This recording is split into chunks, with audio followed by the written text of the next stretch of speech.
నమస్తే, welcome to special focus. బెదిరింపులు లేవు, బలవంతంగా తరలించే ఆలోచన కూడా చేయట్లేదు. సర్ది చెప్పి సమ్మతం తీసుకుని మూసీ ప్రక్షాళన ఎందుకు అవసరమో వివరిస్తుంది తెలంగాణ సర్కార్. ఆపరేషన్ మూసీ కోసం కీలక అడుగు ముందుకు వేసింది. 55 కిలోమీటర్లు 25 టీంలతో 3 జిల్లాల పరిధిలో మూసీ ముంపు ప్రాంతాల్లో ఉన్న వారిని గుర్తించేందుకు సర్వే జరుగుతోంది. ఆపరేషన్ మూసీ కోసం భాగ్యనగరంలో ఫీల్డ్ వర్క్ చేస్తోంది ప్రభుత్వం.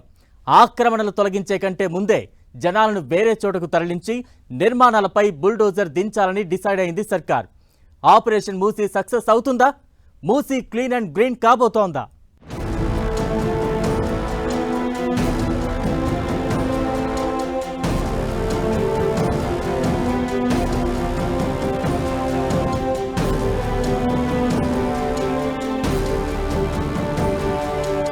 ఆపరేషన్ మూసీ కోసం 3 జిల్లాల్లో సర్వే. రంగంలోకి 25 టీంలు. పునరావాసంపై ఫోకస్. 15,000కు పైగానే ఆక్రమణలు ఉన్నట్లు అంచనా. ఎప్పటి నుంచో ఉన్న చర్చ. ఎన్నో ప్రభుత్వాల ఎజెండా. మాస్టర్ ప్లాన్ రెడీ చేసినా, ప్రణాళిక రూపొందించినా ముందడుగు పడలేదు. కానీ ఈసారి ఏకంగా సర్వే స్టార్ట్ అయింది. నిర్వాసితులను గుర్తించే ప్రక్రియ మొదలైంది. ఆపరేషన్ మూసీ కోసం సీఎం రేవంత్ సర్కార్ కీలక అడుగు వేసింది. మూసీ పరివాహక ప్రాంతంలో ఉన్న ఆక్రమణల తొలగింపు కోసం సాఫ్ట్ కార్నర్ ప్రదర్శిస్తోంది.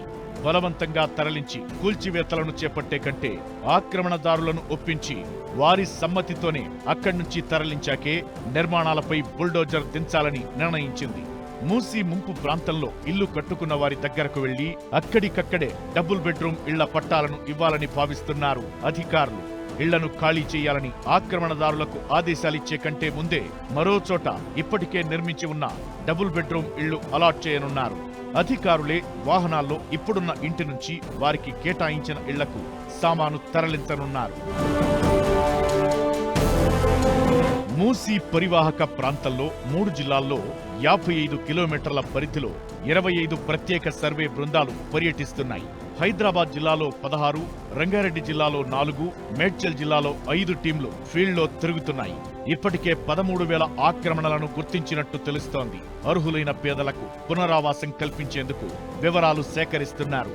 భారీ బందోబస్తు మధ్య సర్వే కొనసాగుతోంది. ఒక్కో టీంలో తహసీల్దార్తో పాటు 5గురు ఆఫీసర్లు ఉన్నారు.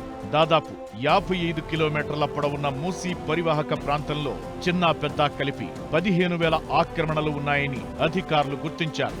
ఎవరూ కన్నీరు పెట్టుకోకుండా, ఆందోళనలు చేపట్టకుండా వీటి తొలగింపు ప్రక్రియను సజావుగా సాగేలా చూడాలన్న సీఎం రేవంత్ రెడ్డి ఆదేశాల ప్రకారం అధికార యంత్రాంగం చర్యలు తీసుకుంటోంది. మూసీ సుందరీకరణ ప్రాజెక్టులో భాగంగా నిర్వాసితులయ్యే దాదాపు 15,000 కుటుంబాలకు 2 పడక గదుల ఇళ్లను ఇవ్వాలని ప్రభుత్వం నిర్ణయించింది. 3 రోజుల వ్యవధిలో తొలగింపు ప్రక్రియ మొదలు కాబోతోందని అధికారులు చెబుతున్నారు. ఇప్పటికే చాలా మంది ఆక్రమణదారులు డబుల్ బెడ్రూమ్ ఇళ్లు తీసుకునేందుకు ఒప్పుకున్నారని అంటున్నారు ఆఫీసర్లు. ఆక్రమణల తొలగింపు ప్రక్రియను దశల వారీగా చేపట్టనున్నారు. మొదటి దశలో నది లోపల ఉన్న 1600 ఆక్రమణలు తొలగించే బాధ్యతను హైడ్రాకు అప్పగించబోతున్నారు.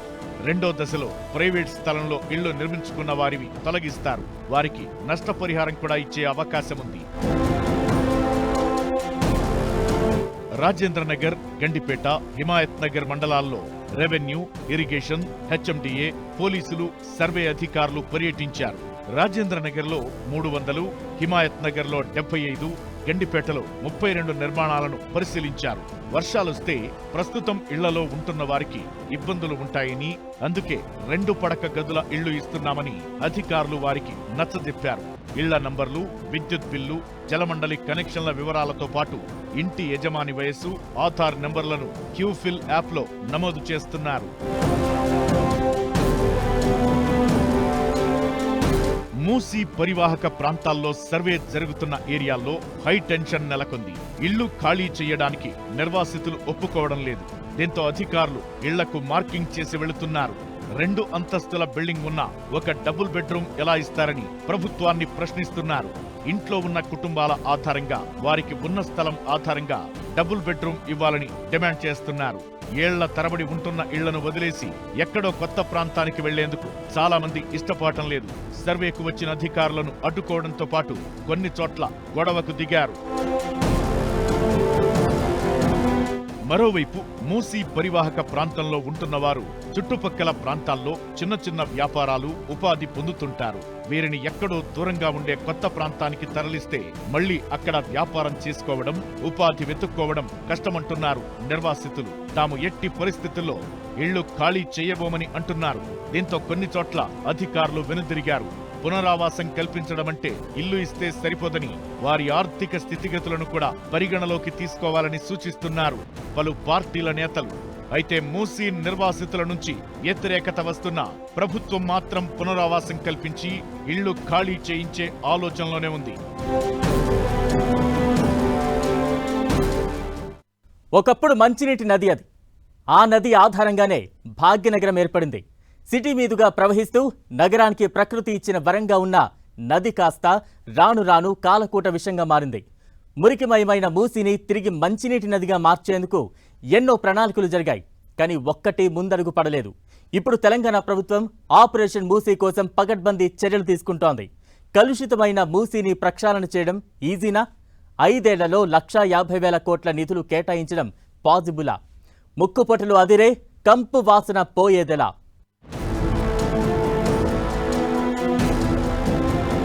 రాబోయే 5 ఏళ్లలో మూసీ ప్రక్షాళన సాధ్యమేనా?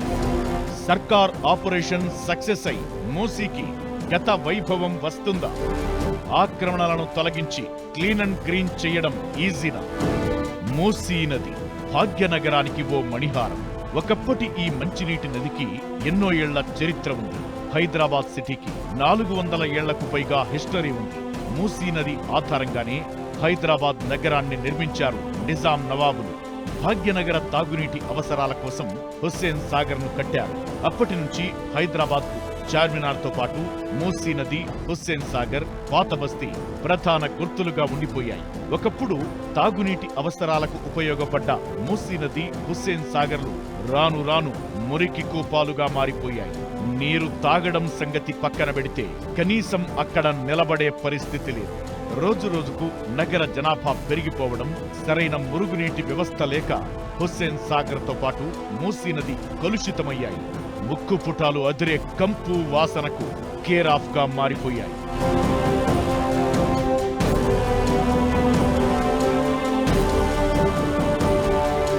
ఉమ్మడి రాష్ట్రంలోని ప్రభుత్వాలు హుస్సేన్ సాగర్, మూసీ ప్రక్షాళనపై ఎన్నో హామీలివ్వడంతో పాటు కొన్ని ప్రయత్నాలు కూడా చేశాయి. కానీ అవేవీ ఫలించలేదు.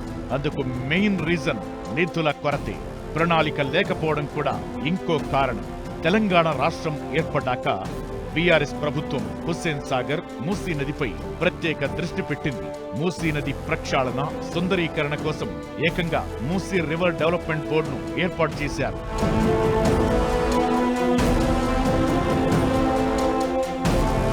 మూసీ నది పొడవునా భారీ ఎక్స్ప్రెస్ వే కడతామని అప్పటి మున్సిపల్ శాఖ మంత్రి కేటీఆర్ ప్రకటించారు. మంచిరేవుల నుంచి నాగోల్ వరకు నిర్మించాలనుకున్న ఎక్స్ప్రెస్ వే కోసం 10,000 కోట్లు ఖర్చవుతుందని అంచనా వేశారు. కానీ ఇవేవీ వర్కౌట్ కాలేదు.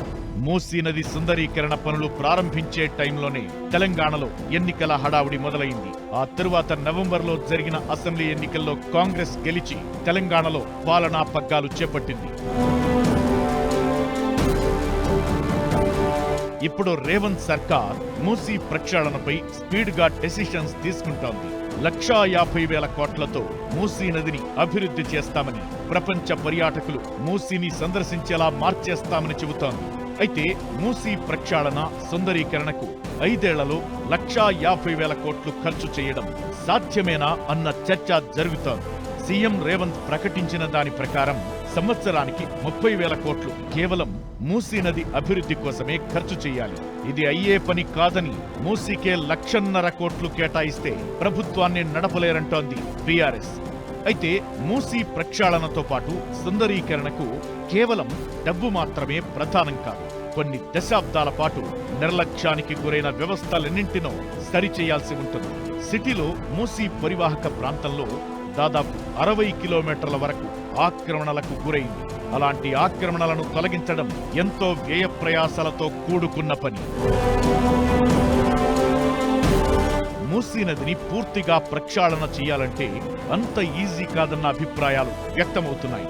నగర శివారుల్లో ఉన్న పారిశ్రామిక వాడల నుంచి ఇండస్ట్రియల్ వ్యర్థాలు మూసీలో కలవకుండా ఆపాలి. అందుకోసం ప్రత్యేకమైన వ్యవస్థను ఏర్పాటు చేయాలి. మూసీలో ఉన్న పొదలు తొలగించి మురుగునీరు నిల్వకుండా పారించే అభివృద్ధి చేయాల్సి ఉంటుంది. నగరంలో డ్రైనేజీ, చెత్త, ఇతర వ్యర్థాలు మూసీలో కలవకుండా చర్యలు తీసుకోవాలి. మూసీలో ఎక్కడికక్కడ చెక్ డ్యాంలు కట్టి మురుగునీటి శుద్ధి కోసం వ్యవస్థను ఏర్పాటు చేయాలి. అప్పుడే మూసీ సుందరీకరణ సాధ్యమవుతుందని నిపుణులు చెబుతున్నారు. ఇవన్నీ చేయాలంటే దాదాపు 2.5 లక్షల నుంచి 3 లక్షల కోట్లు ఖర్చవుతుందని అంచనా వేస్తున్నారు. అంత భారీ మొత్తం ఖర్చు చేయడం రేవంత్ రెడ్డి ప్రభుత్వానికి సాధ్యమయ్యే పనేనా అన్న అనుమానాలు వ్యక్తమవుతున్నాయి. ఒకవేళ మూసీ ప్రక్షాళనకు పట్టుదలతో ఉన్నా కనీసం 15 నుంచి 20 ఏళ్ల సమయం పడుతుందని అంటున్నారు ఎక్స్పర్ట్స్.